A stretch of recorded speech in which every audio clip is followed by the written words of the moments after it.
বাড়িতে এখন অনেকেই পোষ্য রাখে, আর ওদের পরিষ্কার পরিচ্ছন্নতা, আরাম এসবের ওপরও কিন্তু ওদের সুস্থতা অনেকাংশে নির্ভর করে। আজকের ব্লগে সেসব নিয়েই দেখাবো, চলো। শুভ সকাল বন্ধুরা, অপরাহ্নের সূর্যতে তোমাদের সকলকে স্বাগত। আশা করি তোমরা সবাই ভালো আছো, যে যেখানেই আছো। আমিও বেশ আছি। সকালবেলা স্নান টান করে সেরে টেরে এই যে এসে গেছি, ওয়াশিং মেশিনে কাচতে দেবো। দিয়ে একবারে 4 তলায় ওয়াশিং মেশিন, তো ওয়াশিং মেশিনে এসে কাচতে দিয়ে তারপরে আমি তুলসী তলায় জল টল দেওয়া টেওয়া এগুলো করি, সূর্য প্রণাম এগুলো করি। চলো বাবা, হাঁপিয়ে গেছি। সকালবেলা কি গরম, এত বৃষ্টি হচ্ছে তবুও কিন্তু গরমটা কমছে না। খুব মানে বাইরে আসলে কিন্তু অবশ্য ভীষণ হাওয়া, কি ভালো লাগে, কি সুন্দর। আর এত বৃষ্টি হচ্ছে তবুও বোগেনভেলিয়ার কালারটা দেখো, খুব সুন্দর।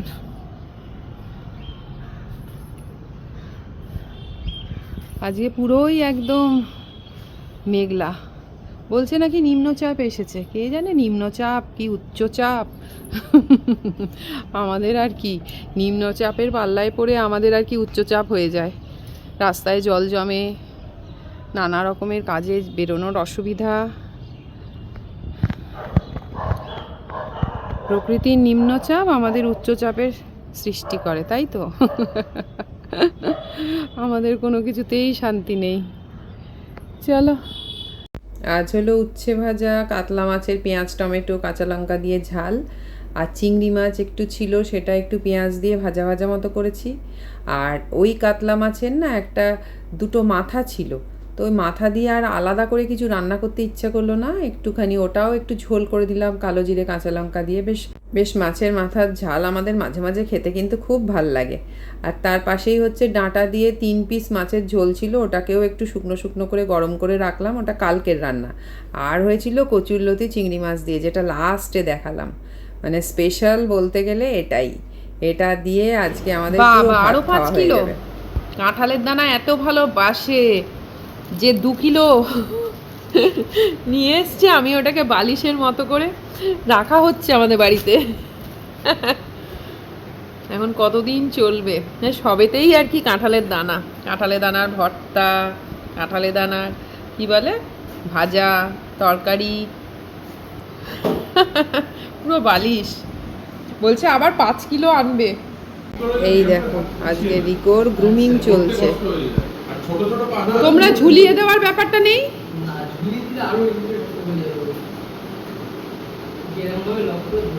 জিপ টিপ বেরিয়ে গেছে। তোমার দাদাগুলো কি তোমার পেছনে খাটছে বাবু? বাবু তো না, আহালে। আসলে ইউজ টু নয় তো, প্রথমবার হচ্ছে তো, মানে এমনি গ্রুমিং ওর হয় প্রতি মানে মাসে গিয়ে হয়।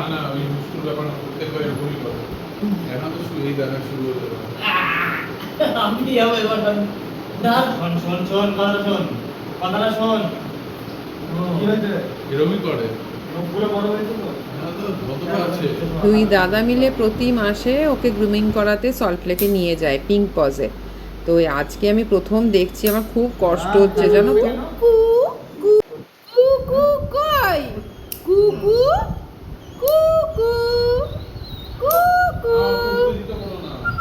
কিচ্ছু হয়নি, কিচ্ছু না।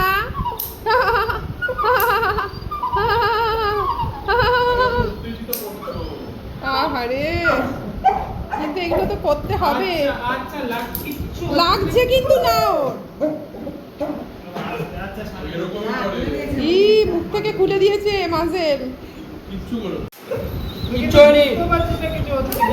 ওই না না, ধরে বেঁধে রাখা হয়েছে না, ও তো ধরে বেঁধে রাখার মানুষ না, মানুষ বলছি।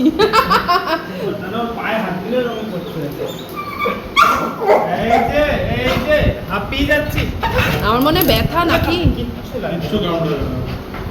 ওই বাথরুমে ওকে পায়ে ড্রাইভ দেওয়ার সময় ওরকম করছিল, পায়ে কিছু করা যাবে ভয়ে আমরা তো হাঁপিয়ে যাচ্ছি। তুই নিজে হাঁপিয়ে যাচ্ছ তো, হাঁপাচ্ছিস না? কি অবস্থা দাদাগুলো, এটা করতে দাও, নখগুলো করতে দাও। আমি এই প্রথমবার দেখলাম কিভাবে আর কি এদেরকে এই বাচ্চাগুলোর গ্রুমিং হয়। সমস্ত নখগুলো এত সুন্দর মোমের মতো নরম হয়ে গেছে জানো তো। কত রকমের যন্ত্রপাতির ব্যবহার, বাবা কত কিছু যে বেরিয়েছে। তবে কলকাতা শহর বলেই হয়তো এতগুলো ফেসিলিটি আমরা পাই। প্রথমে এসে ইনার গ্ল্যান্ডটা ক্লিন করিয়ে নিয়ে বাথরুমে স্নান করিয়ে নিয়েছিল, তারপরে ড্রাই করিয়ে বাইরে এসে এসব হচ্ছে। ওটা কি মাখালে? ওটা সিরাম মাখছে। ওরে বাবা, এটা না কিসে? পেটেক্সের জেল শাইনি স্মুদি হেয়ার। ওরে বাবা রিকো, আর কি কি করবি রে? আর কি কি করবি বাবা? হয়ে গেছে জিপটা লক লক করছে।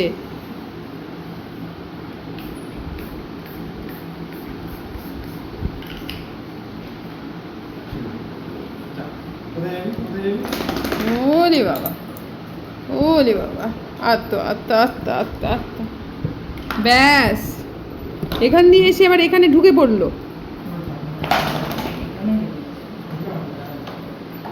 এই তুই তো গা কিন্তু ওর ভেজা। ও আচ্ছা, জেল মাখলো বলে। ও চেয়ারের তলায় ঢুকে বসে আছে। ও বাথরুমের দিকে আর যেতেই চাইছে না। হয়ে গেছে, 1 মাসের জন্য নিশ্চিন্ত।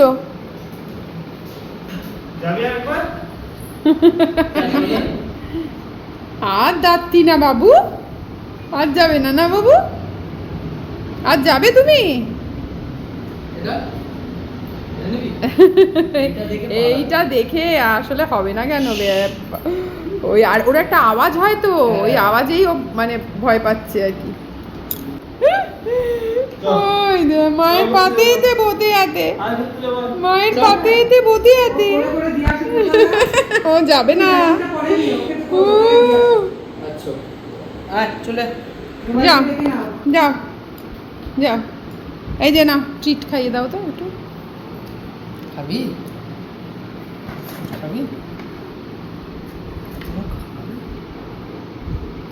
ব্যাস, যাও যাও যাও, এবার ট্রিট খেয়ে গেছো, এবার যাও যাও চল যাও। আসো,